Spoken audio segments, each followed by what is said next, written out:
I know that for Hirshfeld and his humility, it's no big moment, but honestly, for me to be part of this dedication means a lot.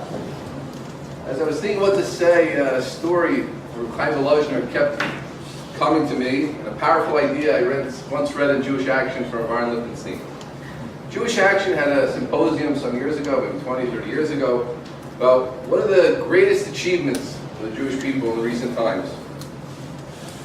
Rabbi Lichtenstein drew from Yala B'Yabo a brilliant notion. After mentioning the remembrance of Mashiach, Yerushalayim, the whole Jewish people, we say those remembrances should be L'fleita, L'tov, L'chein, L'chesed, L'rachamim.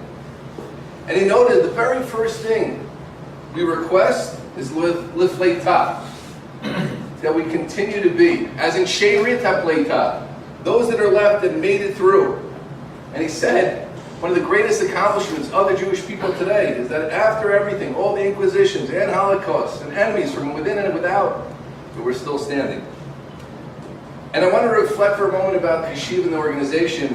That after 4 decades, we have to recognize the very fact that we're still standing is highly relevant. There's no small feat. Many yeshivas, many institutions, unfortunately, rise, fall, hit rock bottom, and are no more. In fact, on our trip yesterday, I pointed out to one of the Talmidim, that building was once a known yeshiva, and there's not the same yeshiva there anymore. And this lasting quality that we have in Darche Noam is particularly notable as we're very competitive in a small field. So you make a yeshiva in Israel for Yeshiva Darche, you have 70 guys, 80 guys in a year, 2 years, look at yeshivas, but here, it's a different thing. And I'll add, we aren't just standing, the fleita, we're kicking here. So to understand what one of the secrets of our longevity is, I'll relate the story of Chaim Volozhiner. Volozhin, of course, was the father of all yeshivas, lasted for 67 years. The biography of Rabbi Chaim even calls him Avi HaYeshivot, the father of yeshivas. And he was once asked by a cohort who had also started yeshiva, wasn't so successful, what's the secret of Volozhin's success? You're the flagship yeshiva in all European Jewry in a time. My yeshiva's going nowhere. And Chaim said, let me ask you a question. What did you do with the Hanachat Even HaPinat, the Hanachat Even HaPinat? When the cornerstone was put down in your yeshiva, what did you do? So he answered probably in Yiddish, was heißt? What do you think? Spoke, Shus Tishbachas, Sus Mitzvah. So Chaim said, I want you to know what I did. I cried that my tears should mix with the cement, that Volozhin should continue the Masoras HaTorah of the earlier generations and keep things going. We learn from this story that there are spiritual foundations to things. That's the true bedrock which institutions and yeshivas stand on. The Yeshiva, together with his amazing partners, besides all the dedication, common sense, midas tovas, great acumen, of course, in learning and teaching, put exceedingly strong spiritual yisodos into this institution. Tzaddik yisod olam. A righteous person is the foundation of the world. Our world of Darche Noam had a tzaddik at its yisod, at its epicenter. Where do you see people today who close their eyes, intently listening, catching the words of colleagues 20 years younger than them? Where do you see someone with such a source that's feel davening the way he does in an altogether different way? Ish asher ruach bo. Moshe Rabbeinu says he's looking for someone, an ish asher ruach bo, that has a ruach.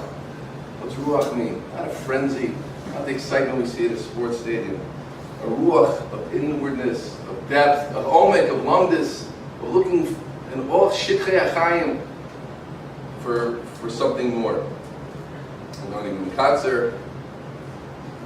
But there's another comparison between the story of Volozhin and the story of Darche Noam. The idea of continuing the line of Torah transmission. As a Hirshfeld said at the 40th anniversary dinner, I've always viewed my role as being a bridge between the great Olam HaTorah of earlier generations to my Talmidim. My Rebbeim are almost all European-born native Yiddish speakers who themselves have learned under the greatest of the great.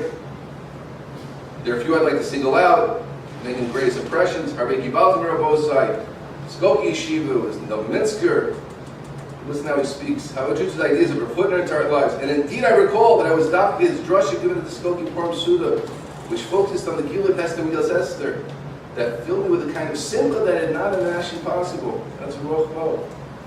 And he sent me to the Mir, and I met two of the greats of the generation, Chaim Shmuel Levitz and Nachum Bertzovitz. Chaim was the master taking simple psukim. Our Rosh Yeshiva, Nachum Bertzovitz in later years, Moshe Shapiro, touched my neshama. And that was something that he was zocheh to do in the greatest way, to be that bridge, to be the bridge to the Mir of old and the Volozhin of old, etc.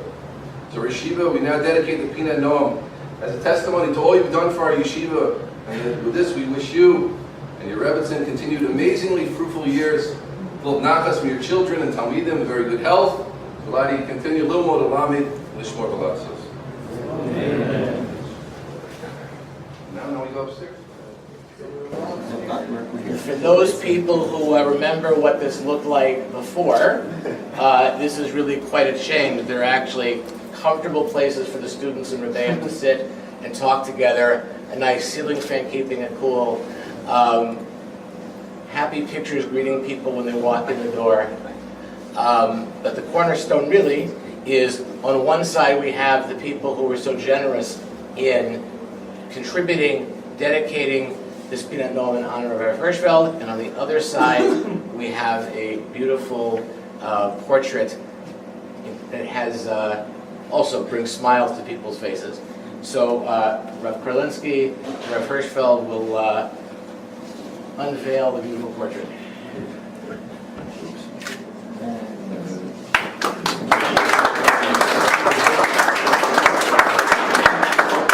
Okay, first of all, thank you, Rabbi Skillmaker, for your exceedingly kind words. There's a Gemara that I wanted to share. I was thinking about talking about it, using this Gemara at the dinner, but a little bit too formal a setting. I didn't feel comfortable doing that. But in this more Hamish setting here in the lobby of the yeshiva, it's true that we have, Rabbi Kurlinsky and I, all of the Rebbeim and all of the staff throughout the many, many years have worked hard for the institution, and the institution is only a means to an end of bringing the Torah to the Talmidim. But there's certainly a kind of selfish aspect to everything that I'm doing here. Because I'm quoting a Gemara, it's actually a Mishnah in Pirkei Avos, but the Gemara in Yuma comments on it. It says, Kol ha-mizakeh es harabim ein chet bo al yodo. If somebody is zoche to do zikui harabim, to bring Torah, mitzvahs to the rabbis, as indeed Yeshiva Darche Noam, Shapell College has done for so many years, ein chet bo al yodo. Sin doesn't come to him. And then the Gemara says, why? Kol ha-mizakeh es harabim ein chet bo al yodo, my taima, kedei shelo yehei hu begehenim v'talmid of the Gan Eden. He shouldn't be in Gehenna while his Talmidim are in Gan Eden. That's what's going on here. So, b'schus, all you guys who are certainly right tzaddikim and going to be in Gan Eden, and so therefore I view this as my sort of guarantee that HaKadosh Baruch Hu will be good to me and that I will be able to join you. We spoke before about connections, right? The connection that we've developed over the years of Rav to Talmid, and eventually many of you have become friends and close friends. Right? HaKadosh Baruch Hu should help that all together we should be zocheh, that ein chet bo al yodeinu, we should be zocheh to a good olam haba and a ksivot tzimut. Amen.